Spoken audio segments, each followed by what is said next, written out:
I've said in the past, and I gave a lot of examples of why it's better to learn guitar as an adult. Or I should say, it can be better as an adult to learn guitar. And I stand by everything I said in that video, podcast, etc. But there is one big thing that adult guitar players often get wrong. And it's something that kids, teenagers, and young adults capitalize on. And I think as adult guitarists, we can really learn from that one thing to make our playing and make our progress a lot better overall. So we're going to talk about that today. Before we get into the topic, very quickly, this week I am combining the Lifelong Guitarist Newsletter with the Lifelong Guitarist podcast, and I'm posting it on YouTube as well. Long story short, there are three things that I do totally for free. We have the podcast, which gets released whenever I feel like it. We have the YouTube videos that get released usually weekly, but not always weekly. And then we have the newsletter, which gets released every single Saturday morning. So those are the three ways you can find me, but I highly suggest you subscribe to the newsletter because, again, it's the most regular thing. So let's get back to the topic here. One thing that younger people get right is that they intuitively understand that art, creation, beauty, these are impulsive acts. And they must be treated as such.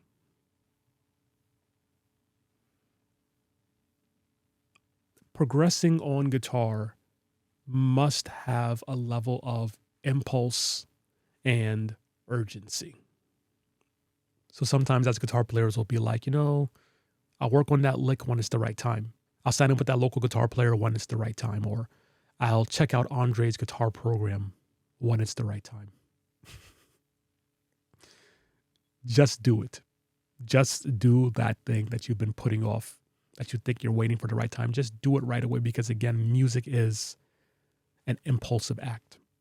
So let me explain this in a little bit more detail. We've all been there where we're kind of scrolling YouTube, scrolling Instagram, maybe even we're just listening to the radio, and we get inspired by something we hear.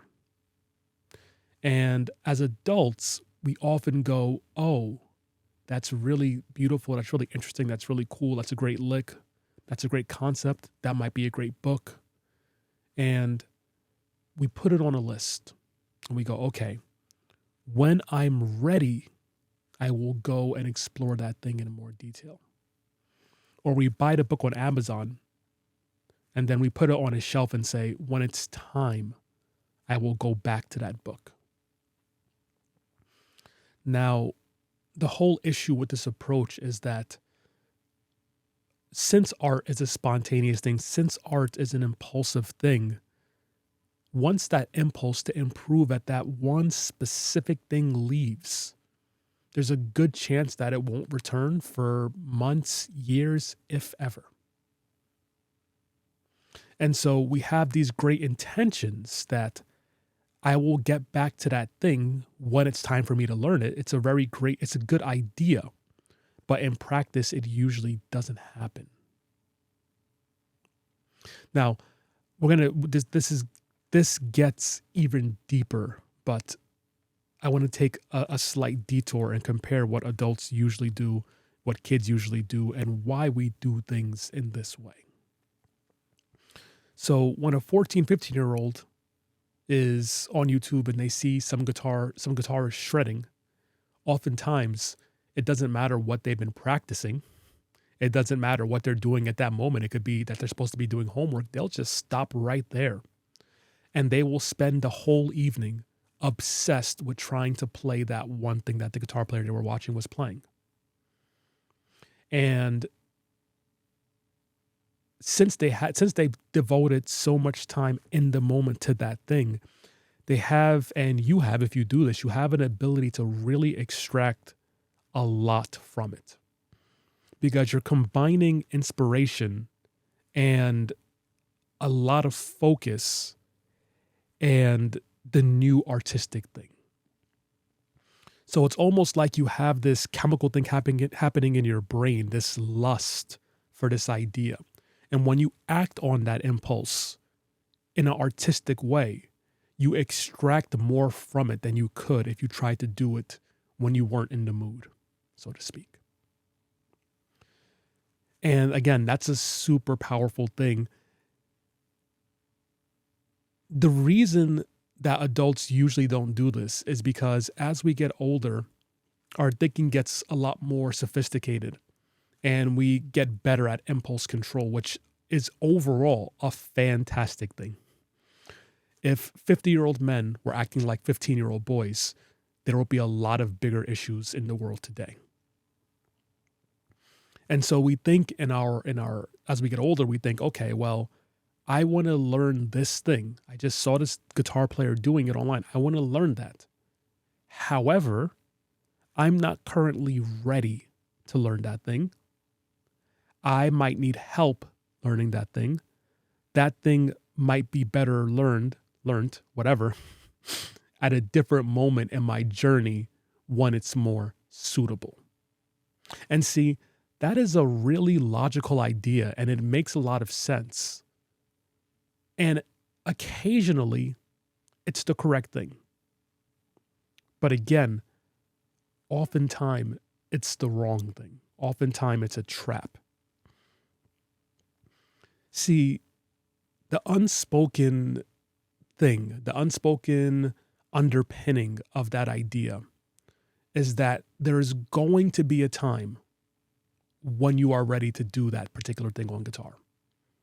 There is going to be a special time that comes, and all of a sudden I will be ready to conquer this sweep picking lick. Once I have XYZ skill, I will have arrived, and this will be the next logical point. But guess what? It doesn't happen that way. It never happens that way. Because learning music is a constant up and down of learning ideas, relearning ideas, forgetting ideas, coming back to them. And that weird little stumbling and falling uphill is what actually gets us progress. It's not a nice, smooth trajectory. You learn this, then you learn this, then you learn this, then you learn this. Now, of course, guys, this is the difficult part about explaining philosophical concepts, because on the one hand, what I'm saying is true. On the other hand, what I'm saying is false. Because if you have never touched a guitar and you came to me and you said, I want to learn an Yngwie Malmsteen song, and you've never even picked up a guitar before, I would say, well, there are a few things we need to do. A couple of things we need to do before you can start shredding sweep arpeggios. So yes, there is some logic to doing things at the right time. But that logic has to be balanced with the urgency to get it done right away. There's a delicate balance here that we have to address and that we have to understand as adult learners. Let me give you a quick non-musical example, and then we'll return to the musical stuff, because it's really important to see how this works in other aspects of life. Before I started training jiu-jitsu, I had this period of maybe 6 months to a year where I was waiting to start. And one of my friends who had been doing it already, he was like, what are you waiting for? Just start. Let's just start. And at the time, I was dealing with a few injuries because I was already, lifting weights and doing other athletic endeavors. So I'm like, my ankle isn't healed, so I want to heal my ankle.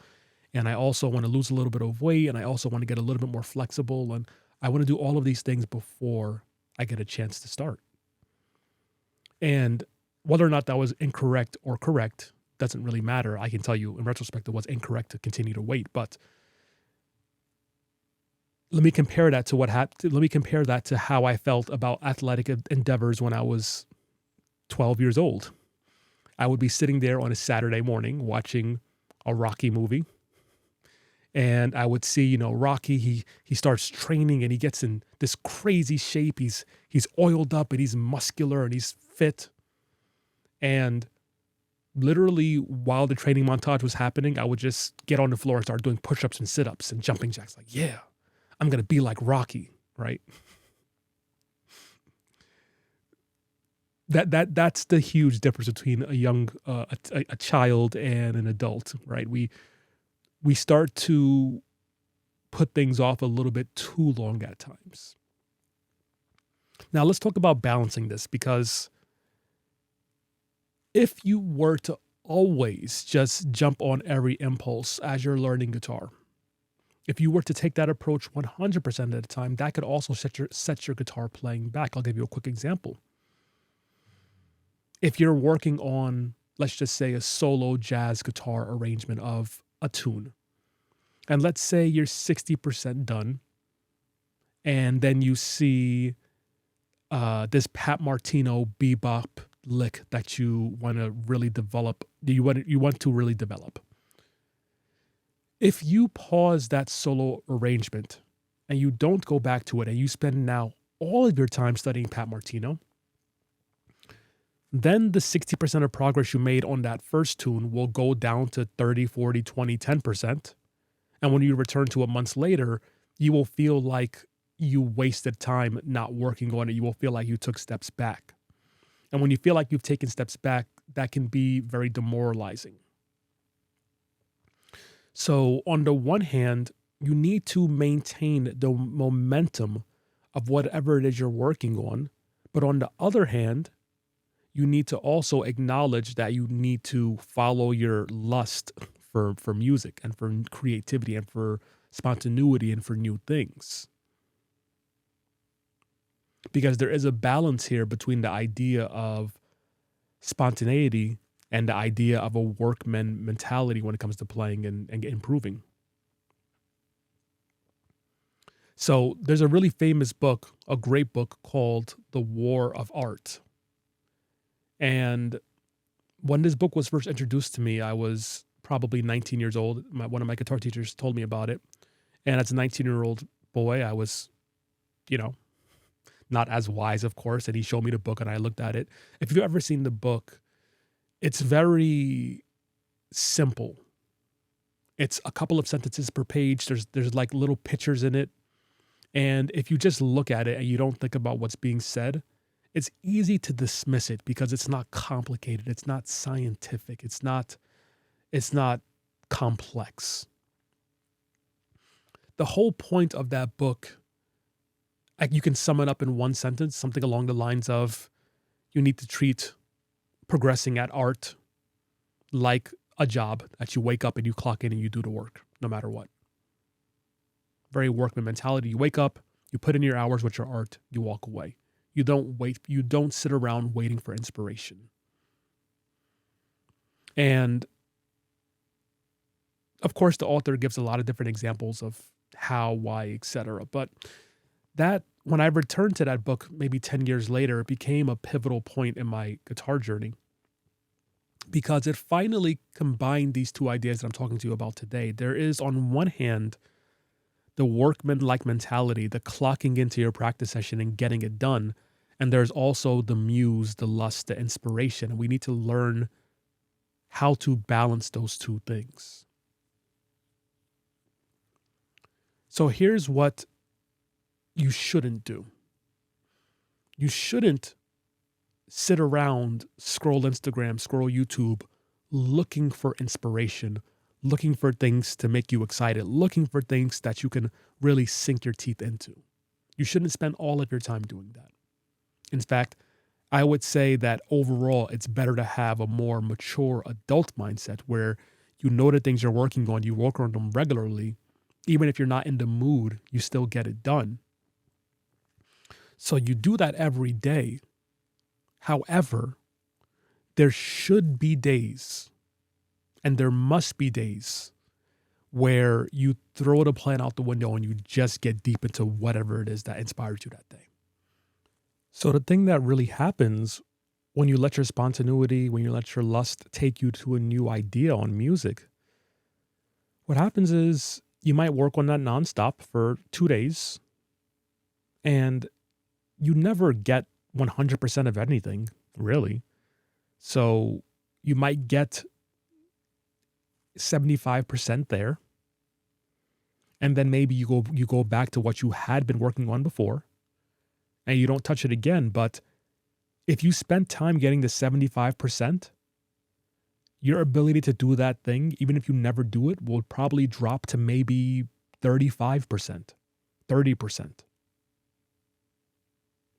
So if you think about it, as you're acquiring these new licks, ideas, songs, whatever, you get, if you let yourself get deep into it, sometimes you'll jump up to 70, 75, you'll drop back down to 30. And if you do that enough times with enough things, all of a sudden you have these little pieces of 30% all over your playing. And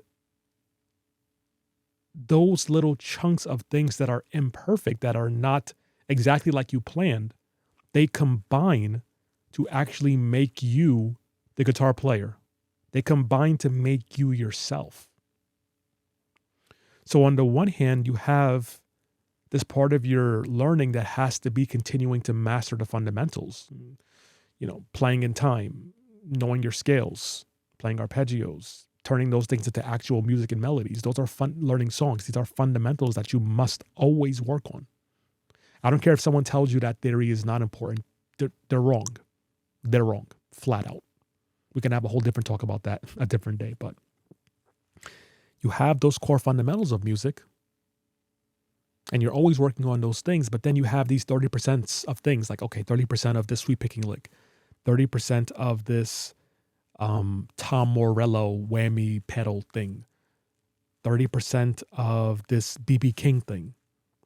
And then when you go to play, it's like, wow, that guitarist sounds really unique. He played a B.B. King lick, but he ended it with a whammy pedal Tom Morello thing, and then he sweep picked the last little bit. What was that? That's so unique. It's because you let yourself follow your interests. You didn't perfect it because nothing is ever perfect. You took what you could, and then you applied it to the fundamentals of music, like learning songs and playing scales and turning it into music. So that core practice is the thing that holds you together. But these little side quests, they're the things that enrich the whole process. And again, if you never allow yourself to just go with the spontaneity of things, you don't get a lot of that. So this can look like a few different things. Now, I like to think about practice in my practice sessions, and me explaining this will explain how you can balance these three things. But I like to look at my practice sessions as 3 different modes. On the one hand, I have a very detailed list of things that I am going to work on, different songs I'm going to arrange, different modes I want to explore more, different fretboard navigation tasks I want to take care of, all of these things. And in my practice session, I have a very strict thing where it's like I do this one task. Right now is I'm working on solo guitar arranging. I do that for a minimum of 45 minutes and a maximum of 60 minutes. 45 minutes minimum, 60 minutes maximum. That's how I start my practice session. Then I spend another 45 minutes minimum, 60 minutes maximum of working on new vocabulary. Sometimes it's rock vocabulary, sometimes it's blues vocabulary, sometimes it's jazz vocabulary. But the whole thing is I must work on single note lines for 45 minutes to 1 hour next in the session. And then I close the session with a minimum of 15 minutes of legato technique and practice, and a maximum of 30 minutes of legato technique and practice. And of course, this kind of practice schedule changes all the time.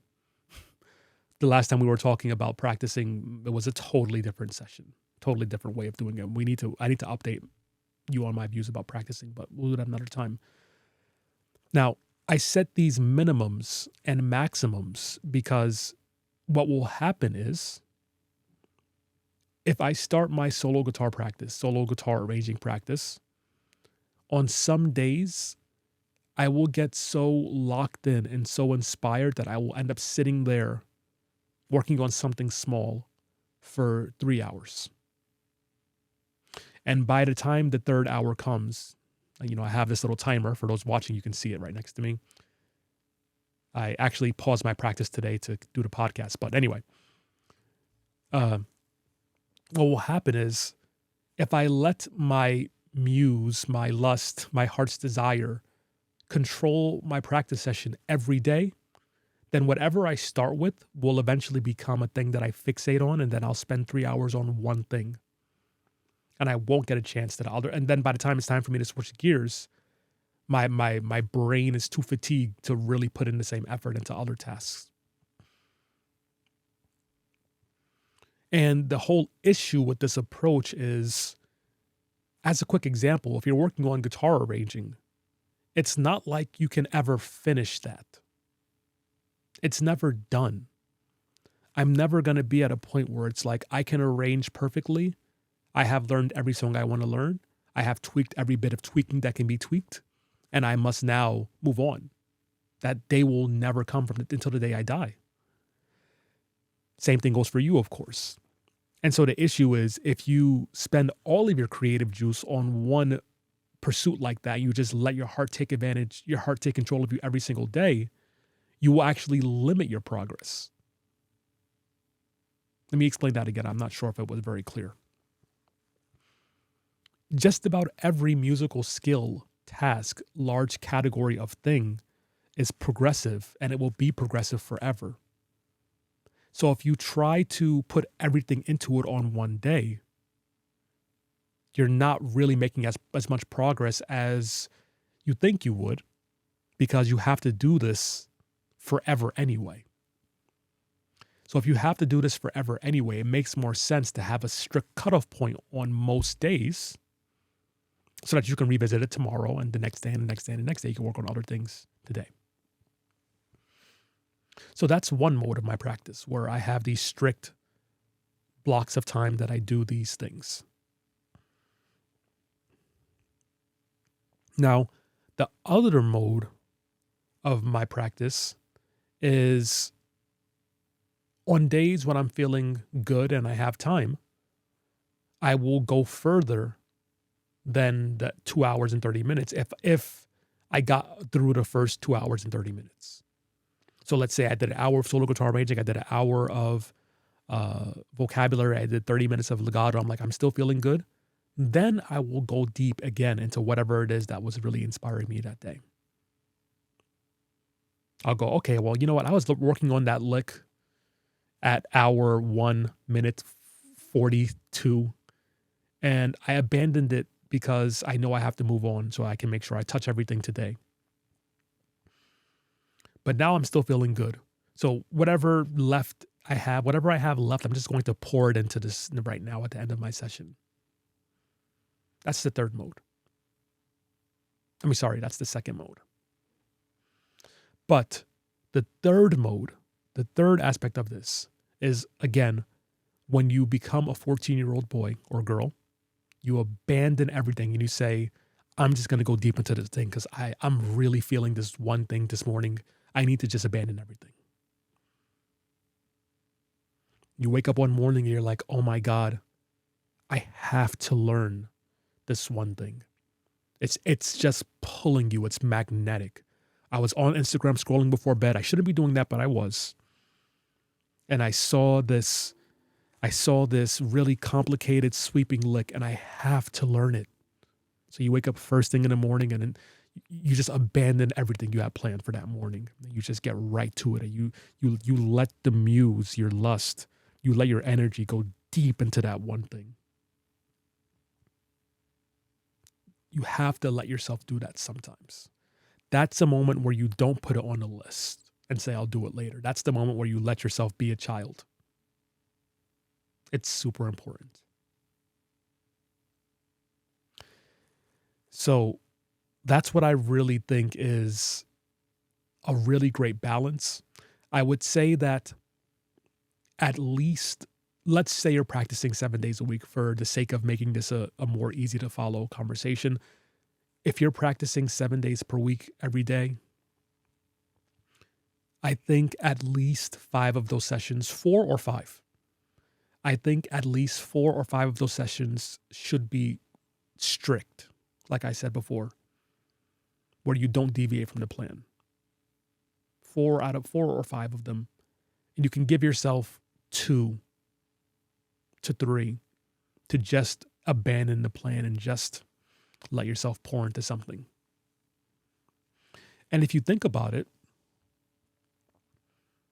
we'll use the example of 4 and 3. We have 4 rigid days and 3 days where we let our inspiration take us away. If you think about it, you will still progress a lot on everything you're working on, everything that you know is important. If you do it 4 days a week, that's still so many minutes, so many hours developing those things you know are super important for you to work on. You'll still make a ton of progress.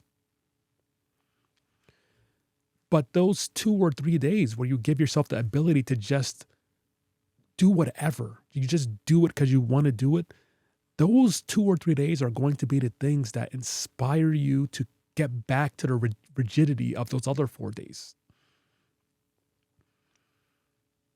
Because if it wasn't clear before, I'm someone who loves structure.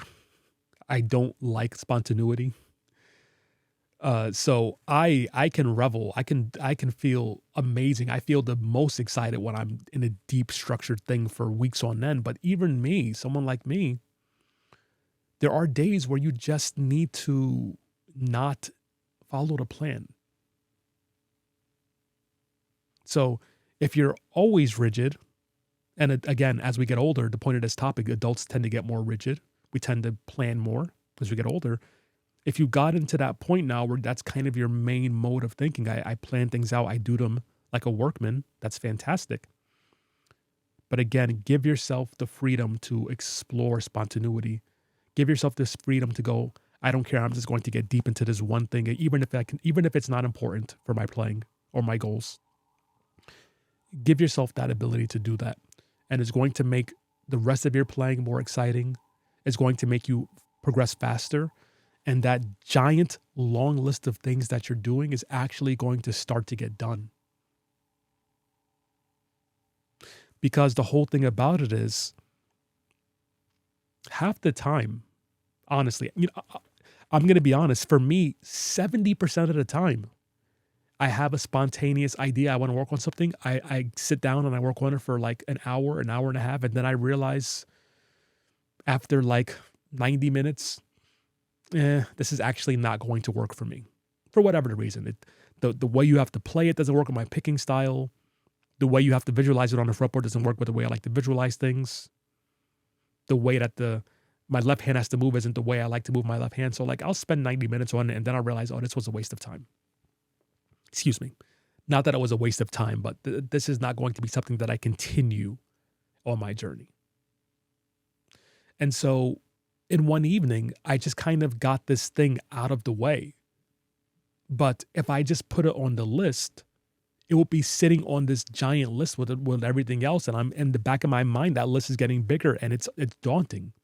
It's daunting to have a giant list in the back of your head of things you want to work on that you haven't gotten a chance to get to. It makes it feel like that this music thing is endless.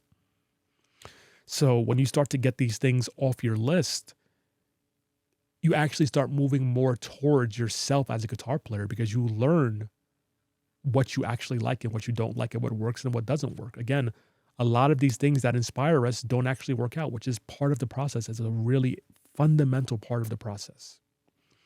Learning who you are as a guitar player is largely learning who you are not as a guitar player. And we don't get to do that if we don't ever step outside of our boxes to realize what those things are and to explore them. So, adult guitar players, take a little bit of that spontaneity from your younger self. If there's a local teacher who you've been like, I want to study with that local teacher, I'm going to do it eventually. I'm going to do it when I have more money. I'm going to save money when I'm rich, right? That's what I've been telling myself lately, which is really stupid. I'm really saying this all to you because I need to say it to myself. But if you have that local teacher who you know is at that shop, you listen to him play once a month and you're like, he's amazing, I want to study with him, but I'm going to wait until my kids are in college. I'm going to wait until whatever. Just go take a lesson with the man. You can spend 1 hour with him, 15 minutes driving and 15 minutes driving back. You have 90 minutes to take out of your schedule to do that thing you've been wanting to do. Just do it. You may get there and realize, oh, actually, his teaching style isn't the right fit for me. So now I'm going to move on from this and go back to something else.